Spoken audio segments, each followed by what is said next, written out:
1987年5月28日晚上7点，一架白色的塞斯纳4172教练机降落在人潮如织的莫斯科河大桥上。如果你对这个地点不熟悉，那它周围的几座小有名气的建筑可能会带来一些提示。从这架飞机降落的地方向西北走500米，你可以依次看到苏联政府的象征克里姆林宫、苏联军队的象征红场，以及俄罗斯文化的象征圣瓦西里大教堂。这就是知名的红场事件。马蒂亚斯·鲁斯特，一名18岁的德国青年，飞行时间只有50个小时的菜鸟飞行员，驾驶一架民用小飞机穿越了全世界公认最严密的防空网络，并降落在了苏联的权力中心。而最近我们又能经常在新闻中看见俄罗斯宣称击落了大量的乌克兰无人机，但乌克兰无人机坠落的地点绝不仅限于乌克兰战场，而是深入俄罗斯成百上千公里，甚至连首都莫斯科都遭到了乌克兰的无人机攻击。有的在克里姆林宫上空爆炸，有的点燃了莫斯科炼油厂的熊熊大火。这就让我们不禁要问，莫斯科的防空很烂吗？莫斯科人是如何保卫他们的首都的？莫斯科防空的盲点在哪里？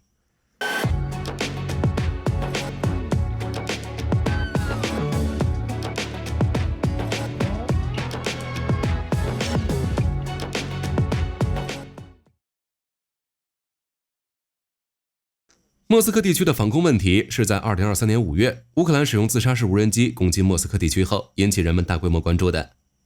2023年5月4日，一段视频出现在了全球各大媒体的头版上。视频显示，不明来源的无人机在克里姆林宫的穹顶上点燃了一团火焰。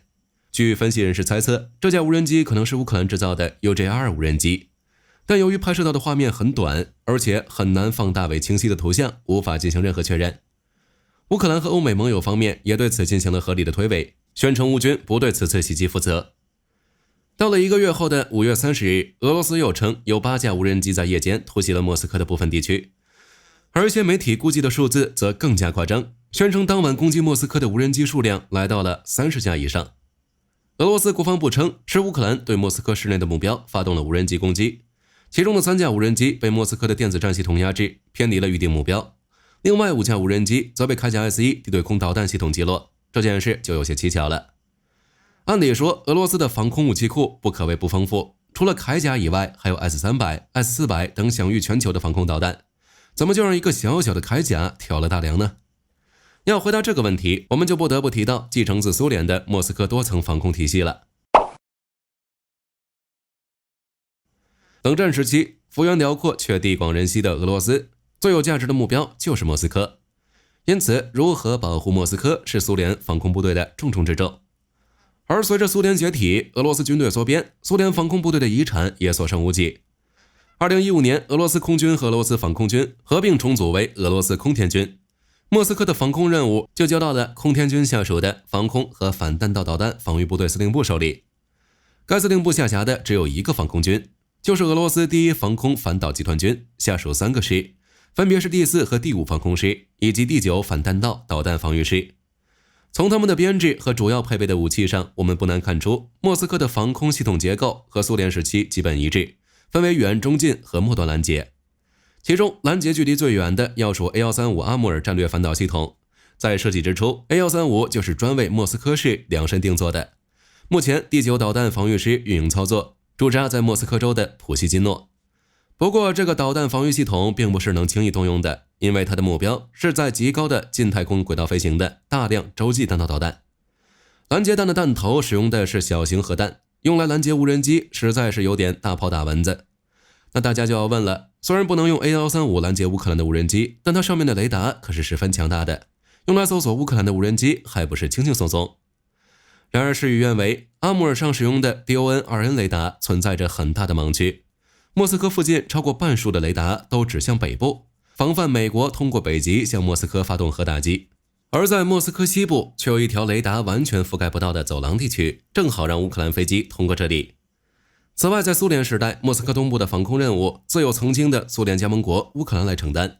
但现如今的乌克兰与俄罗斯已经反目为仇，阿穆尔反导系统上的远程雷达也帮不上俄罗斯什么忙了。说完远程防御，我们再来看看中程的拦截系统。中程防空的职能主要由俄罗斯的第4和第5防空师来承担，使用 S400 和 S300 导弹系统，最新的 S500 系统也有少量部署，但它们的效果也并不是很好。2018年，有媒体报道，俄罗斯完成了 S-500 地对空导弹的试验，射程接近500公里。据称，根据弹体的不同，它可以击落各种飞机、无人机和巡航导弹以及弹道导弹等。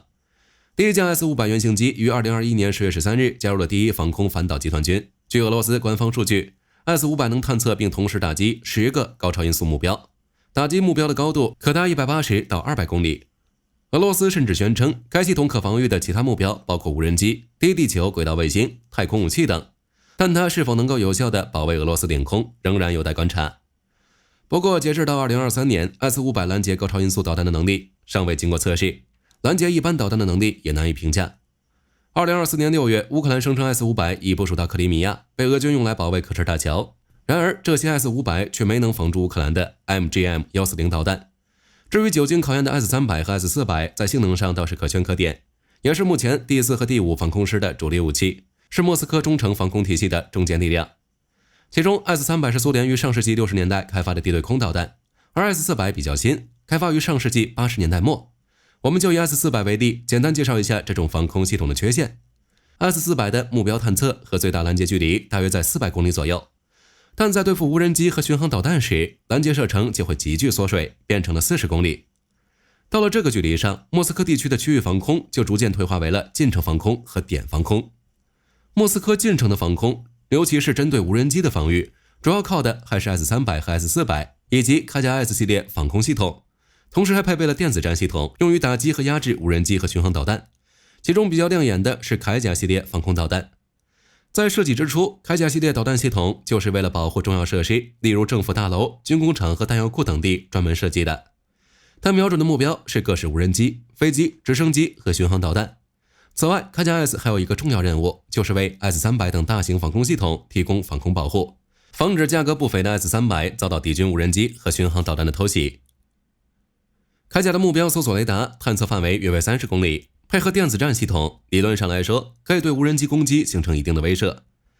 从2023年1月份开始，莫斯科市中心的一些主要建筑上，例如俄罗斯国防部指挥中心、克里姆林宫以及普京的总统府邸，都装上了防空导弹。莫斯科郊外也专门举行了演习，模拟应对空袭。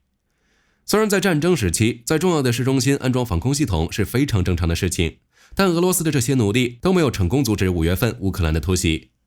而即使是不看上面的盘点，我们也知道，莫斯科是俄罗斯防空最为严密的地区。但是，到底是什么原因让乌克兰无人机频频得手呢？首先是历史遗留问题，在几年前，没有人能知道中小型无人机在现代战争中能够如此的强大。当时的许多专家都认为，小型无人机的技术并不成熟，火力投送能力有限，也比较脆弱。这些比航模大不了多少的小飞机，无法对重要目标造成什么损坏不说，本身的价值也远低于许多防空导弹。用导弹打无人机实在是不划算。以攻击克里姆林宫的无人机为例，每台的售价不超过1万美元，而每套铠甲 S1 的售价就高达1500万美元。它发射的95YA6导弹价格也不会低于30万美元。仅从这一点上看，这种交换并不划算，也阻碍了这些先进防空系统的大规模部署。此外，乌克兰的无人机频频得手和现代无人机的工作模式是分不开的。要拦截乌克兰的无人机，第一件事就是要先探测到它，这就是最困难的一点了。这并不是因为乌克兰的无人机具有隐形能力，而是雷达探测系统本身在探测地面附近的目标时存在着很大的缺陷。多镜效应会使雷达系统接收到大量的杂波，让雷达难以分辨目标，产生误判，从而严重影响雷达的性能。而 S-300、S-400 等防空导弹，甚至是铠甲系列防空导弹，在开发之初考虑的都是拦截高空袭来的导弹，而不是近地目标，并没有对低高度进行特别优化，在拦截无人机的时候也是有心无力的。此外，由于地球表面的曲率影响，位于平坦表面上的雷达站在探测50米高的目标时，最大的探测范围只有39公里。针对这些问题，俄罗斯也采用了一些别的方法，例如2024年初，莫斯科附近就冒出了一系列的高台。市长谢尔盖·索比亚宁透露，俄罗斯国防部正在莫斯科市政府的协助下改建苏联时期的防空阵地。改建后的阵地既有人造土台，也包括金属架构的固定平台，用于架设雷达和停放防空作战车辆。